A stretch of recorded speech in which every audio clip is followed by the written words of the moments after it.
있고 제 인생이 끝날 때까지 평생 함께할 줄 알았던 친구가 있습니다. 하지만 그런 친구에게 저는 결국 배신을 당하고 말았습니다.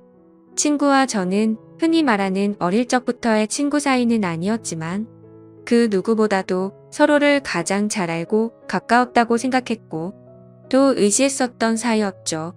우선 저는 30대 초반이며 서울 토박이로 생활을 하고 있습니다.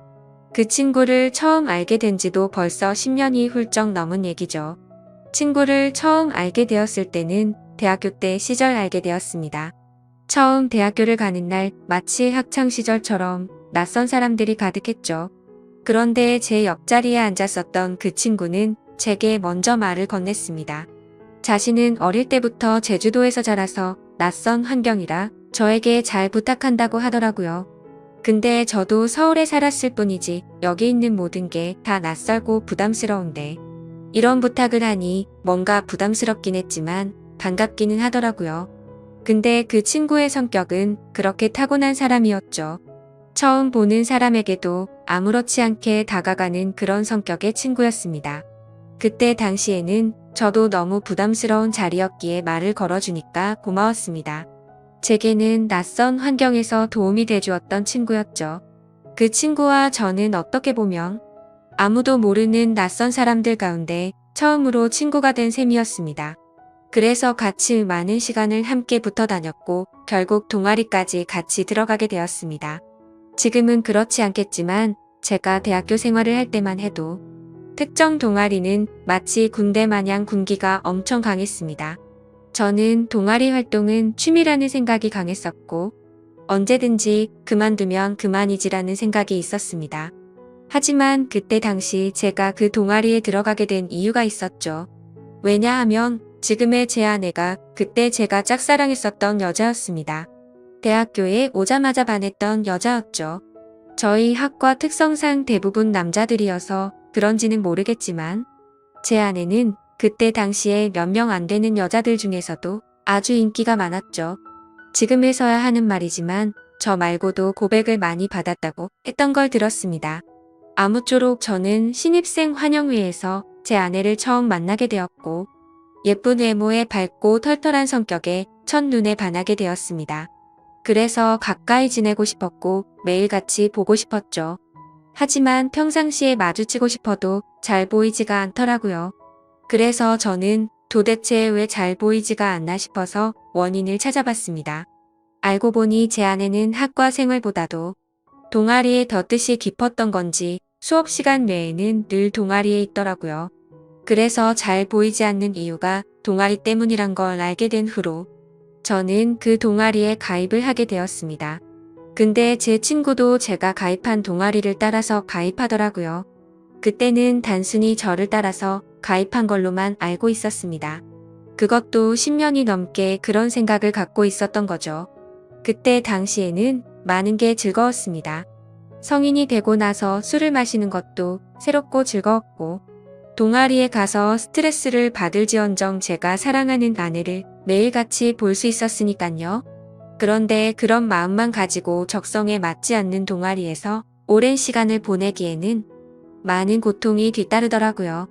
제가 동아리에 별로 관심이 없는 걸 알아챘는지 바로 윗기수의 남자 선배 한 명이 어느 순간부터 저를 자꾸만 건들더라고요. 니까짓 게 왜 여기 와서 물을 흐리냐? 이따위로 시간 때울 거면 꺼지라고 하더라고요. 저는 자존감이 너무 무너졌고 화가 나서 그만둬버릴까라는 생각을 한두 번 한 게 아니었습니다. 하지만 제가 좋아하던 아내가 동아리에 있었기에 차마 그럴 수가 없었죠. 그러다 저는 선배가 하는 말에 도저히 참지를 못했고 큰 각오를 하고 결정을 했습니다. 내가 나가는 일이 있더라도 고백은 하고 나가겠다라고 말이죠. 그래서 고백을 하려고 몇 날 며칠을 기다렸습니다. 그러다 때마침 고백을 할 수 있는 기회가 생겼죠. 저는 시험 기간이라 공부를 했고 밥을 먹고 잠깐 잠이나 잘까 해서 동아리 방에 들렸더니 제 아내가 혼자서 동아리에서 있었던 거죠. 그래서 저는 무조건 오늘 고백을 해야 하는 기회이구나 싶었고 제 진심을 담아서 고백을 하게 되었습니다. 하지만 그 말을 듣더니 곧장 아내는 장난치지 말라며 저의 고백을 거절했었죠. 그래서 저는 장난으로 하는 말이 아니고 당신 때문에 관심도 없는 동아리에 가입까지 했다고 말했습니다. 그러자 아주 오랫동안 깊은 생각에 잠겨서 고민을 하더라고요. 그러면서 자신은 고민할 게 있다면서 생각을 해보고 대답을 해준다고 했습니다. 그날로부터 일주일 정도를 기다렸습니다. 제 아내는 저의 고백을 받아주게 되었고 저희는 교제를 시작하게 되었죠. 그 이후 저는 동아리를 탈퇴하려고 했지만 여자친구가 여기에 있는데 다른 남자들이 찝쩍거릴 것 같아서 결국 끝까지 버텼었죠. 하루하루가 행복했었고 대학교를 오기 잘했다고 생각했습니다. 첫눈에 반했던 여자와 연애를 하게 되었고 평생을 함께할 만큼 마음의 단짝이라고 생각되는 절친한 친구가 생겼으니깐요. 저와 아내는 자연스럽게 친구도 함께 자주 다니게 되었습니다. 그러다 결국 저는 군대를 가게 되었고 친구는 미국에서 출생만 한 미국 시민권자였기에 군대를 면제받게 되었죠. 저는 친구에게 말했습니다. 여친에게 다른 남자들이 절대로 찝쩍거리지 못하게 잘 부탁한다고요. 그러자 친구는 그런 걱정은 하지 말라며 건강히 잘 다녀오라고 했고 저는 그렇게 군대를 가게 되었습니다. 제 아내에게는 정말 미안하고 고마웠습니다. 서로 만나게 된 지 1년밖에 안 됐을 때 혼자 내버려두고 가야 했기 때문이죠. 그리고 인연을 한결같은 마음으로 기다려주는 모습에 제가 평생 책임을 져야겠다 생각을 했습니다. 그렇게 저와 아내는 군대를 다녀온 시간을 포함해서 5년이라는 길다면 긴 시간 동안 교제를 하게 되었고 곧바로 결혼을 하게 되었습니다. 그리고 나서 제 친구는 제가 결혼을 한 뒤로 자신의 고향인 제주도로 다시 돌아가게 되었죠. 친구는 제주도로 돌아가게 된 후에 부모님의 지원을 받아서 해양 레저숍을 운영하더라고요.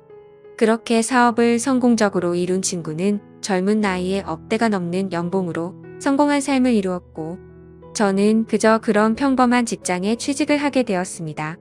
그렇게 친구는 1년에 한 번 정도씩 얼굴을 보게 되었죠. 하지만 너무 친했던 친구라서 아주 오랜만에 보더라도 어제 만난 듯이 전혀 거리낌이 없었고 저희는 늘 그렇듯 우정을 다져가고 있었습니다. 그러다 얼마 전 친구는 이번에 비즈니스상 미팅이 있어서 서울로 온다고 하더라고요. 반가운 마음에 아내의 허락도 구하지 못한 채 저희 집으로 꼭 오라고 말했습니다. 막상 말하고 나서 끊고 나니 아차 싶더라고요. 그래서 아내에게 어렵게 말을 했죠. 성원이가 다음 주에 서울 올라와서 집으로 오라고 했는데 괜찮아라고 하자. 아내는 잠깐 멈칫하더니 응 그럼 괜찮지라고 대답을 하더라고요. 저는 아내가 이해를 해주어서 다행이구나 싶었습니다. 며칠이 지난 뒤 친구는 서울로 올라오게 되었고 일을 마치고 저희 집으로 찾아왔습니다. 아내는 친구에게 간단히 인사를 하고는 술상을 차리러 갔고 친구와 저는 오랜만에 만나서 시간 가는 줄도 모르고 술자리를 가지게 되었죠.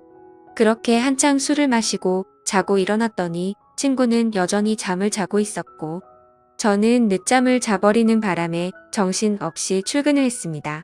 그리고 나서 퇴근을 하고 집으로 들어갔더니 친구와 제 아내가 마주 앉아서 밥을 먹고 있더라고요. 저는 친구에게 내려간 줄 알았더니 아직 안 갔어?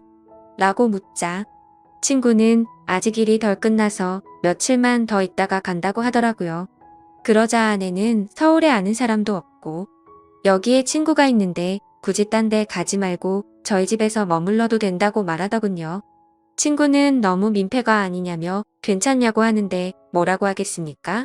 아내도 괜찮다고 하는데 친구가 되어 가지고 다른데 가서 자라고 할 수도 없었죠.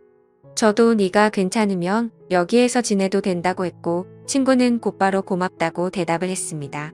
아내는 저도 앉아서 같이 밥 먹자며 밥을 차려주는데 뭔가 기분이 이상하더군요.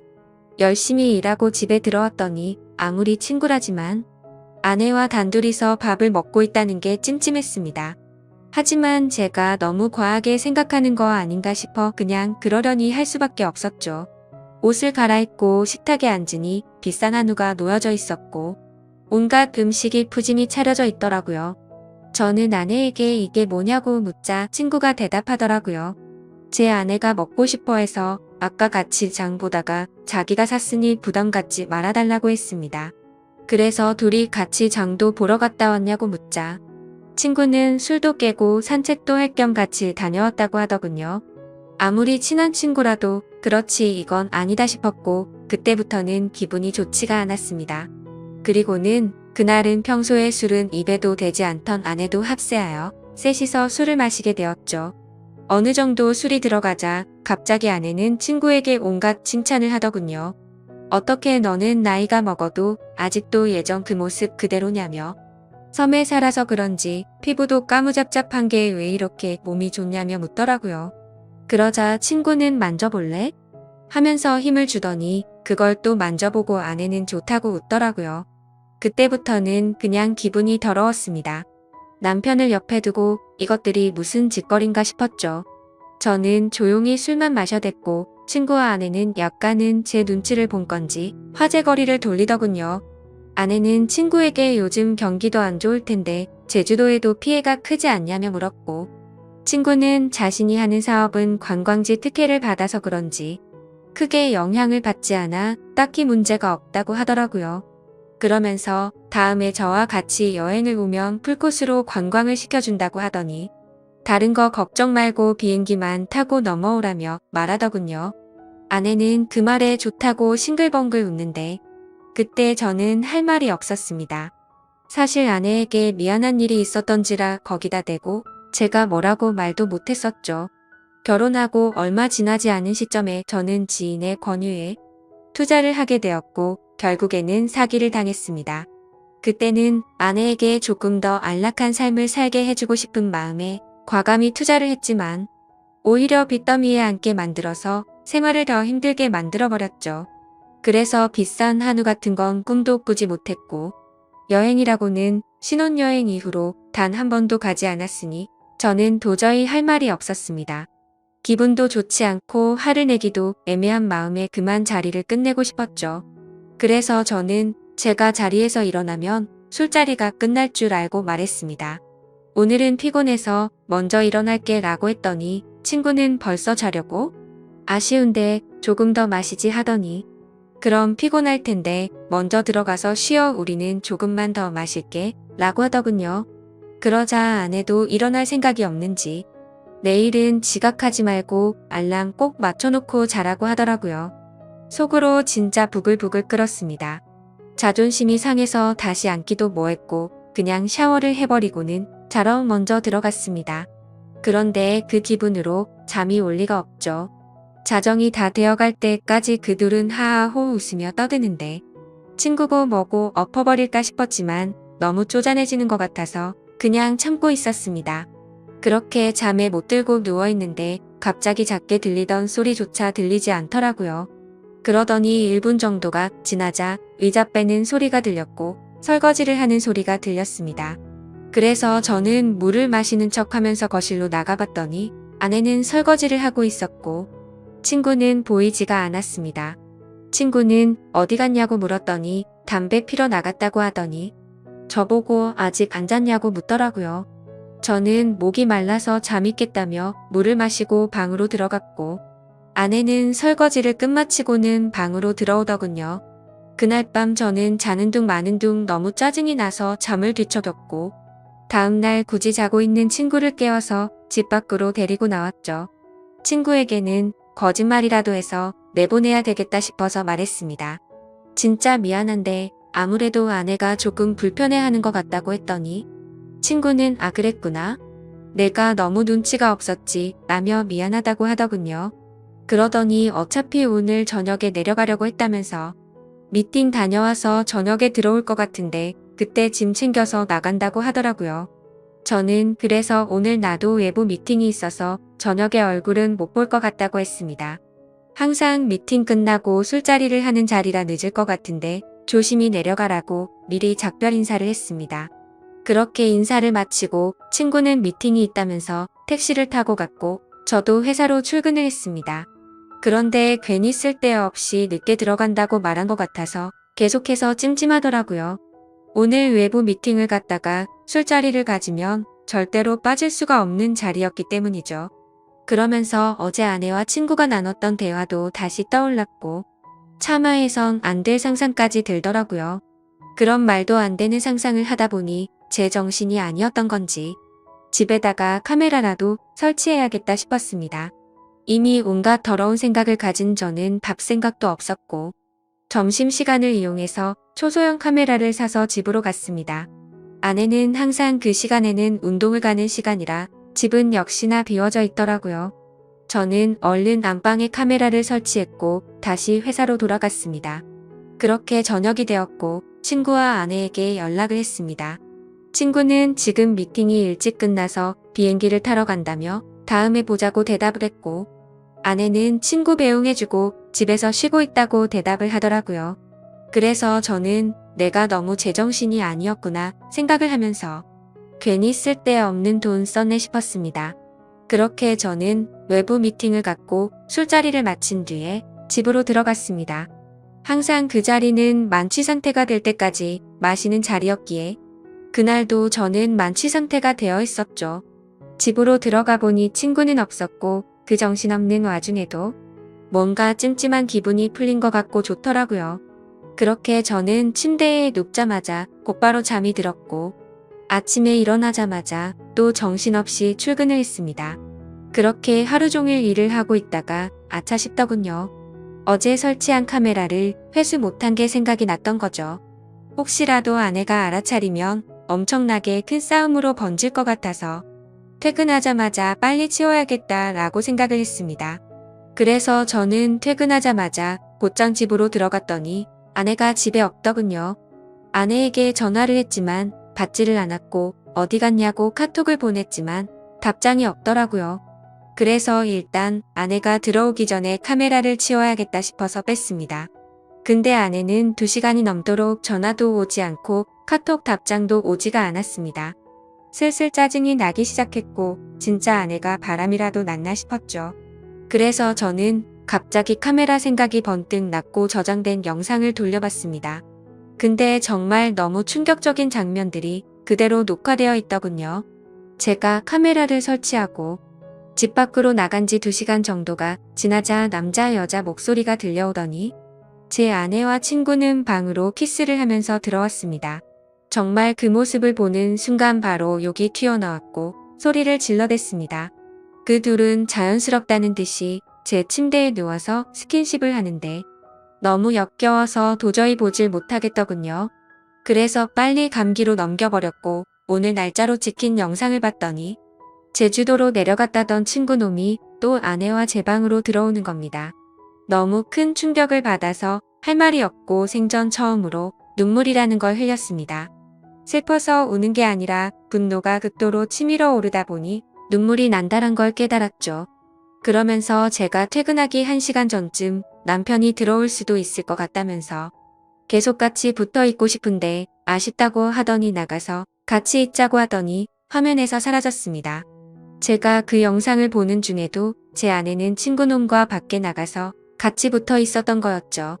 저는 그래서 바로 친구놈에게 전화를 했습니다. 역시나 전화를 받지 않더군요. 근데 아내와 달리 몇 통을 걸었더니 전화를 받더라고요. 저는 침착하고 물었습니다. 제주도에 조심히 잘 내려갔냐고 물었죠. 그러자 친구는 잘 내려왔지. 그게 그렇게 궁금해서 전화를 이렇게 몇 통씩이냐고 했냐고 묻더군요. 그 말을 듣고 있는데 아내에게서 카톡이 바로 오더군요. 친구랑 오랜만에 만나서 영화를 보고 있다고 거짓말을 아주 자연스럽게 하더라고요. 카톡을 보자마자 더 이상 저는 분노를 참을 수가 없었고 곧바로 욕을 했고 소리를 질렀습니다. 네가 내 친구라는 놈이 어떻게 내 아내랑 바람을 필 수 있냐고 했죠. 그놈은 당황하면서 무슨 소리냐며 무슨 근거로 그런 말도 안 되는 소리를 하냐고 하더라고요. 저는 그래서 내가 전에 집에 도둑 들 것 같아서 카메라 설치해놨는데 이건 몰랐냐고 욕을 하니까 갑자기 아무 말이 없더니 전화를 끊더군요. 아내도 곧바로 카톡이 더 이상 오지 않았고 2명 다 전화며 카톡이며 제 연락을 무시하고 받지를 않고 폰을 꺼버렸습니다. 이게 바로 며칠 전에 벌어진 말도 안 되는 상황입니다. 어떻게 이런 일이 벌어질 수가 있는지 너무 충격적이어서 말도 제대로 나오지를 않습니다. 이미 장인 장모님께 연락해서 있는 사실 그대로를 말한 상태이고요. 더 웃긴 건 친구놈은 죄다 거짓말투성인 정신 나간 놈이었습니다. 친구놈이 운영하고 있다는 해양 레저숍의 연락처를 알아내서 전화를 해보니 전화가 되지 않더라고요. 그래서 저는 로드뷰를 이용해서 그 위치를 찾아냈고 근처에 있는 가게에 연락을 해서 물어봤습니다. 정말 죄송한데 제가 급한 일이 있어서 그런데 그쪽 옆에 있는 해양 레저숍 혹시 문을 열었냐고 했더니 이미 폐업한 지 몇 달이 됐다고 하더라고요. 그리고 너무 답답한 마음에 대학 시절 같이 알던 친구에게 연락을 했더니 결국 설마 했는데 그 둘이 사고를 칠 것 같더니 일을 냈구나 라고 말하더군요. 무슨 말이냐고 물어보니 제가 군대에 갔을 때도 이 둘은 매일같이 붙어 다녔다고 하더라고요. 그래서 주변에서 이상하게 보긴 했지만 딱히 스킨십을 하고 이랬던 건 아니었고 제가 있을 때도 셋이서 자주 다녔기에 그냥 친구 사이로 같이 다니는구나 했답니다. 도대체 어떻게 사람이 이런 거짓말을 아무렇지 않게 할 수가 있을까요? 아내는 그 친구놈의 재력이 부러워서 정신이 나갔던 건지 아니면 대학 시절부터 그놈에게 마음이 있었던 건지 알 수가 없고 이제는 알고 싶지도 않네요. 아무튼 이것들을 용서할 생각은 절대로 없고 연락이 되는 대로 곧바로 모든 사실을 알려주고는 이혼을 하려고 합니다. 혹시라도 더 큰 복수를 할 수 있는 방법은 없을까요? 정말 손이 덜덜 떨리고 너무 열이 받아서 속 시원하게 복수를 하고 싶은 심정입니다. 너무 흥분해서 쓴 글이라 엉망진창인데 읽어주셔서 감사합니다.